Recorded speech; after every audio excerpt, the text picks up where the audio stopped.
Okey, Assalamualaikum dan salam sejahtera. Hari ini kita masuk 7.2. Okey. Warisan Kesultanan Melayu Melaka di Pahang, Perak, Terengganu dan juga Selangor. Okay. Minggu lepas kita dah belajar mengenai bagaimana empat buah negeri ini iaitu Pahang, Perak, Terengganu dan Selangor boleh ada sultan. Sebelum ni tak ada. Okey, bagaimana kronologi setiap negeri itu mereka menerima sultan. Okey, dan keempat-empat buah negeri ini juga kesultanan mereka mewarisi Kesultanan Melayu Melaka dan juga Kesultanan Johor Riau. Okey. 7.2 ialah warisan. Warisan Kesultanan Melayu Melaka di Pahang, Perak, Terengganu dan Selangor. Warisan ini maksudnya satu peninggalan yang diamalkan sejak dulu lagi, sejak mula-mula kesultanan ini wujud sehinggalah sekarang. Ada beberapa aspek lah. Contohnya yang pertama, sistem pemerintahan. Contoh sistem pemerintahan. Lepas tu selain itu ialah agama Islam dan pemerintahan. Yang ketiga, perundangan. Yang keempat, adat istiadat. Yang kelima, persuratan. Dan yang terakhir sekali ialah ekonomi. So hari ini kita akan tengok satu persatu. Warisan yang pertama ialah sistem pemerintahan. Sistem pemerintahan keempat-empat buah negeri ini. Kita tengok Pahang. Pahang mengamalkan sistem pewarisan tahta.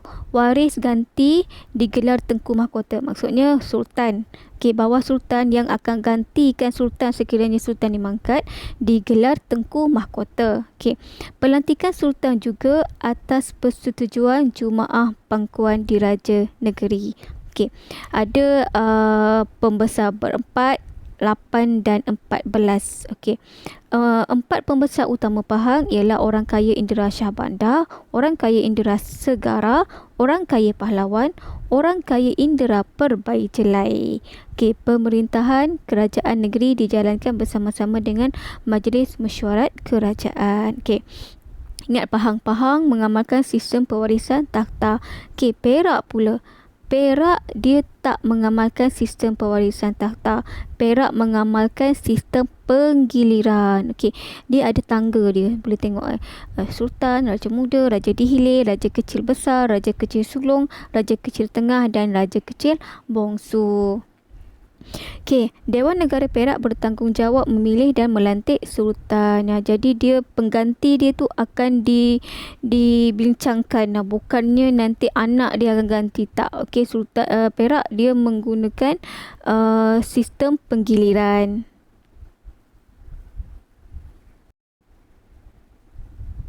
Sistem pentadbiran negeri Perak berasaskan sama juga pembesar 4, 8, 16 dan 32. Dia lagi banyak lah. Empat pembesar utama ialah orang kaya Bendahara Seri Maharaja, orang kaya Besar Maharaja Diraja, orang kaya Temenggung Paduka Raja, orang kaya Menteri Paduka Tuan.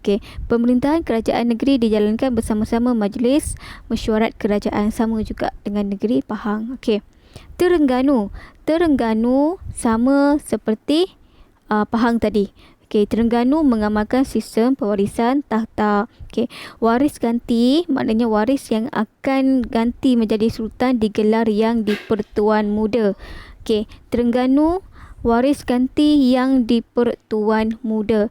Pahang tadi waris ganti dia digelar Tengku Mahkota. Kena ingat. Walau bagaimanapun, Dewan Pangkuan Diraja berhak memilih dan melantik sultan. Jumaah ini turut dikenali sebagai ahli al-hal wal akad, yang bermaksud ahli yang memilih dan menjadikan raja. Itu adalah keris rasmi negeri Selangor dan panji dia. Sama juga di Perak pun ada panji dan keris. Pahang pun ada panji dan keris dia. Okey, Selangor. Selangor sama macam Pahang dan juga Terengganu. Juga mengamalkan sistem pewarisan tahta. Okey. Waris ganti digelar Raja Muda. Tengok cuma waris ganti dia tu gelaran dia berbeza. Tapi sistem pewarisan tahta dia sama. Okey. Pelantikan Sultan juga atas nasihat dan pengesahan Dewan Diraja. Okey. Anggota Dewan ini termasuk Raja Muda, Tengku Laksmana, Tengku Bendahara. Pemerintahan kerajaan negeri dijalankan bersama-sama Majlis Mesyuarat Kerajaan. Keempat-empat buah negeri ini, Pahang, Perak, Terengganu dan Selangor, semuanya pemerintahan mereka dijalankan bersama-sama dengan Majlis Mesyuarat Kerajaan. Okey, Majlis Mesyuarat Kerajaan. Okey. Aspek kedua, warisan. Okey, warisan Kesultanan Melayu Melaka, iaitu agama Islam dalam pemerintahan. Okey, agama Islam sebagaimana Melaka, okey, Melaka menjadi pusat penyebaran agama Islam. Okey, pusat penyebaran agama Islam, maka keempat-empat buah negeri ini pun akan menjadikan agama Islam, okey, sebagai agama persekutuan. Agama persekutuan, bukan agama rasmi, bukan agama utama. Okey, bukan. Okey, istilah dia agama persekutuan. Okey. Keutamaan, apa keutamaan dia? Okey, keutamaan agama Islam. Okey, yang pertama,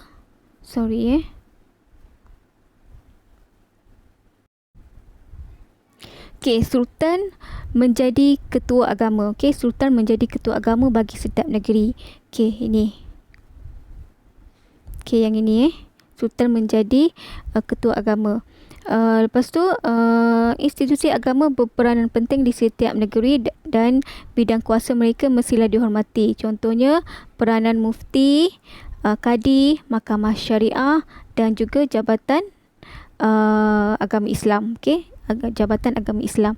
Okey, kemudian institusi kesultanan, okey, mempunyai ikatan yang rapat dengan institusi agama. Tokoh-tokoh agama berperanan dalam pentadbiran istana dan negeri. Okey. Dan last sekali, Sultan juga bertanggungjawab dalam mendaulatkan syiar Islam. Okey, misalnya Sultan akan memberi tauliah kepada penceramah agama. Okey, dan pentauliahan itu akan dikeluarkan oleh pejabat istana dan ditandatangani oleh Sultan. Okey, baik, itu aspek kedua. Okey, aspek kedua agama dan pemerintahan. Pewarisan yang ketiga. Okey, warisan yang ketiga pula ialah perundangan. Perundangan. Perundangan iaitu undang-undang. Undang-undang digubal bagi mengawal kehidupan masyarakat. Kalau tak ada undang-undang, maka kehidupan masyarakat akan jadi kucak-kacik. Okey. Hukum Kanun Melaka, okey, menjadi asas kepada kelahiran undang-undang bertulis di negeri-negeri Melayu yang lain. Okey, 4 buah negeri ini akan merujuk kepada Hukum Kanun Melaka untuk mereka cipta ataupun untuk mereka buat undang-undang mengikut kesesuaian di negeri masing-masing. Okey. Contohnya Hukum Kanun Pahang, Hukum Kanun Pahang, Undang-Undang 99 Perak. Okey, contoh ini. Okey, warisan Hukum Kanun Melaka terbukti. Okey, terbukti. Kenapa jadi macam ni? Laju sangat. Okey, warisan Hukum Kanun Melaka terbukti dalam fasa-fasa berhubung peraturan dan larangan istana, kekeluargaan Islam, jenayah, hutang piutang dan hukum jual beli. Okey, ini adalah antara kandungan utama undang-undang di setiap negeri. Okey. Ini adalah contohlah Hukum Kanun Pahang. Okey, yang sebelah ni pula Undang-Undang 99 Perak. Okey. Aspek ketiga tadi ialah perundangan. Aspek keempat ialah adat istiadat. Okey, di sini ada 3 adat istiadat yang menjadi keutamaan. Okey, adat keputeraan, adat perkahwinan dan istiadat pemakaman. Okey, adat keputeraan dan adat perkahwinan ini di apa diamalkan oleh rakyat biasa juga. Rakyat biasa pun akan ikutlah adat-adat Melayu ni. Manakala istiadat pemakaman itu adalah untuk golongan ataupun kerabat-kerabat diraja sahaja. Adat keputeraan, contohnya melenggang perut. Melenggang perut ni ialah sewaktu bayi masih dalam kandungan, dalam umur 7 bulan. 7 bulan kandungan akan diadakan upacara melenggang perut. Bukan lenggang-lenggang kangkung tu kan. Lenggang perut ni maksud dia bidan, Tok Bidan akan datang, akan urut ataupun akan pegang perut, nak tengok kedudukan bayi tu, adakah bayi tu dah bersedia untuk keluar ataupun tak. Ataupun kalaulah kedudukan bayi tu melintang ke menegak ke, maka bidan tu akan membetulkan kedudukan bayi dalam perut ibu untuk memudahkan lagi proses kelahiran. Itu sebelum lahir. Bila lepas lahir, bayi akan didengarkan azan bagi bayi lelaki, manakala kalau bayi perempuan akan diperdengarkan iqamah. Lepas tu bayi tu akan bercukur, akan dicukurkan lah. Dia akan bercukur pada usia 7 hari. Usia 7 hari kepala bayi tu akan dicukur. Kemudian berendoi. Berendoi ni ialah meletakkan bayi dalam buaian dan diperdengarkan alunan marhaban. Ini juga waktu usia bayi 7 hari. Dan sama juga dalam Islam pun, waktu bayi berumur 7 hari sunat untuk diakikahkan. Itu adat keputeraan. Yang kedua, adat perkahwinan. Merisik.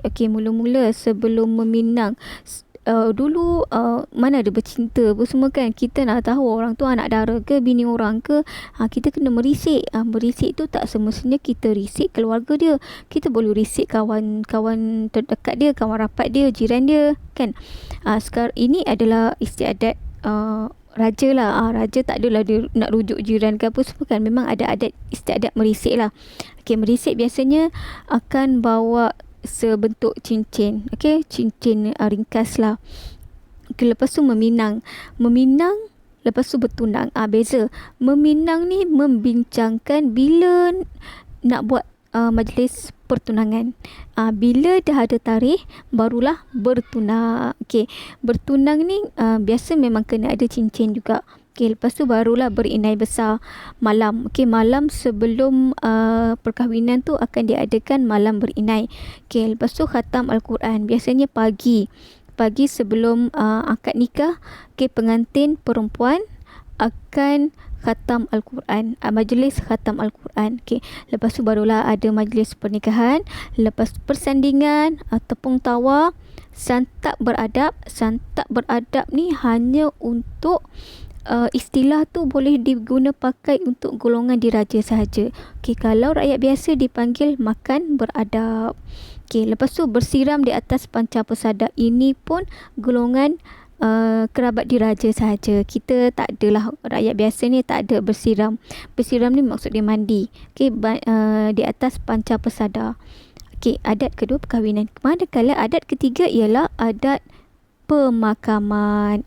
Istiadat pemakaman sekiranya berlaku kematian ataupun kemangkatan orang istana, raja dia, permaisuri anak dia ke kan. Akan ada tempoh berkabung, bergantung pada pihak istana. Pihak istana memberikan sedekah kepada rakyat dalam tempoh pergabungan. Istana akan memberikan sedekah kepada rakyat-rakyat untuk sebagai doa lah, doa untuk rakyat-rakyat ni mendoakan semoga kemangkatan ahli-ahli istana ini sorry. Okey, supaya dipermudahkan urusan pemakaman orang istana tersebut. Okey. Usungan disediakan untuk mengangkat jenazah ke tempat pemakaman, dikenali sebagai seraja diraja. Setelah jenazah dimakamkan, nobat tidak akan dimainkan untuk tempoh tertentu. Nobat ini ialah alat muzik. Alat muzik tak boleh dimainkan dalam tempoh tertentu mengikut pihak istana. Dalam masa 7 hari ke, dalam masa 40 hari ke, tengok. Contoh kat sini, tempoh pergabungan bergantung pada setiap negeri dan juga kemangkatan raja-raja tertentu. Sultan ke, permaisuri ke, anak dia, dia tengok jawatan, kedudukan seseorang raja tu. Contohnya, kerajaan negeri Selangor pernah menetapkan 40 hari berkabung. Kerana kemangkatan Sultan Salahuddin Abdul Aziz Shah. Kemudian persuratan. Persuratan sebagaimana yang bab sebelum-sebelum ni, kerajaan alam Melayu lagi, saya dah tekankan persuratan ini bukannya surat. Persuratan ini ialah penulisan, karya-karya penulisan yang dibukukan, yang menjadi warisan warisan sehingga kini. Contohnya karya sejarah, karya sejarah, karya perubatan dan juga sastra rakyat. Karya sejarah ni contohnya Hikayat Pahang, syair Tawarikh Zainal Abidin ketiga, syair Tawarikh Zainal Abidin ketiga. Sama. Lepas tu karya perubatan contohnya Kitab Tip. Kitab Tip. Sastra rakyat contohnya Hikayat Sang Kancil. Hikayat Pelanduk Cenaka. Hikayat Ismayatim. Banyak contoh. Ini adalah contoh-contoh persuratan yang menjadi warisan sehingga ke hari ini. Dan last sekali, warisan Kesultanan Melayu Melaka yang digunakan di Pahang, Perak, Terengganu dan juga Selangor ialah ekonomi. Ekonomi. Tengok ekonomi. 3. Pelabuhan, mata wang dan ekonomi sara diri, jual beli. Kita tengok satu persatu. Pelabuhan. Pelabuhan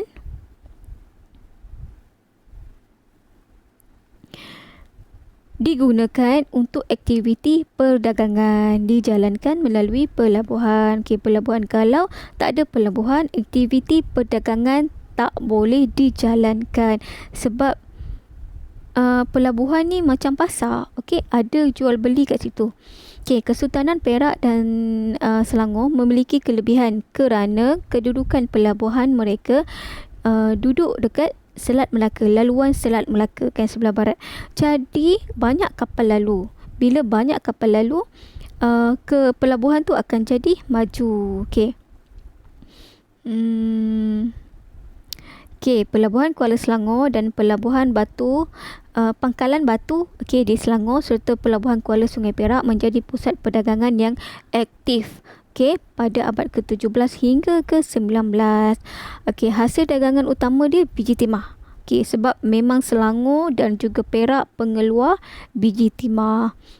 Kuala Terengganu juga menjadi pelabuhan entrepot pada abad ke-18. Antara barang yang ada dekat pelabuhan di Terengganu tu ialah emas, biji timah, kain sutera, senjata, gula dan hasil hutan. Pelabuhan ini di Selangor, di Perak dan di Terengganu ini akan diuruskan oleh Syah Bandar. Syah Bandar dan juga pegawai pelabuhan yang lain. Sistem cukai yang cekap dilaksanakan bagi memastikan perdagangan berjalan lancar.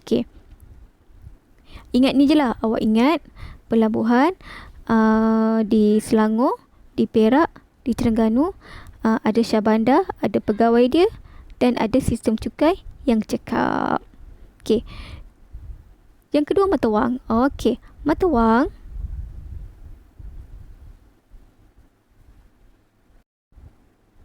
Okey, mata wang negeri Perak terkenal dengan mata wang bongkah. Okey, bongkah timah yang dinamakan Bido.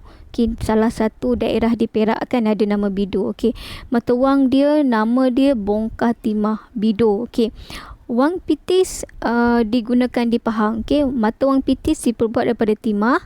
Okey, timah ni daripada biji timah lah. Okey, digunakan di Pahang. Okey, mulai pemerintahan Sultan Muhammad Shah, manakala mata wang tampang digunakan pada abad ke-19.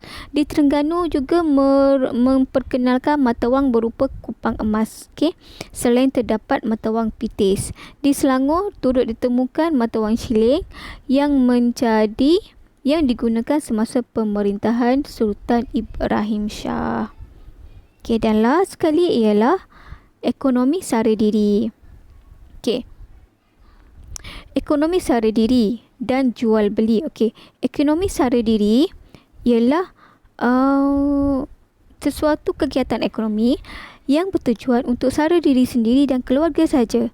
Okey, contohnya peternakan, pertanian, pelombongan, kutip hasil hutan, perikanan, okey, untuk keperluan harian sahaja. Tetapi bila ada lebihan, barulah berlakunya aktiviti jual beli. Okey, pelombongan biji timah merupakan kegiatan ekonomi yang utama di Selangor dan juga Perak. Okey, pelombongan biji timah. Masyarakat di Selangor juga mengusahakan tanaman. Okey, tadi pelombongan biji timah. Tanaman pula ialah padi. Okey, selain tu ada juga tanaman sampingan, okey, buah-buahan dan juga sayur-sayuran. Okey, manakala masyarakat di Perak merupakan antara pengusaha utama hasil hutan seperti rotan, sumbu badak, kayu kayan. Okey, manakala di negeri Terengganu mereka mengusahakan tanaman ladi hitam dan juga pelombongan emas. Okey, so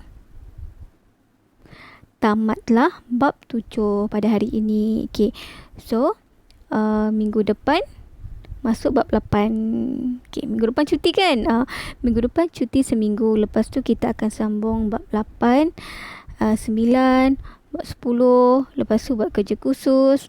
Lepas tu peperiksaan akhir tahun. Okey, semoga kita ada rezeki untuk bersemuka di sekolah untuk belajar dan jawab peperiksaan seperti biasa. Okay, tak perlu online lagi. Okay, so terima kasih cikgu ucapkan. Kita jumpa lagi pada kelas yang akan datang. Okay, terima kasih.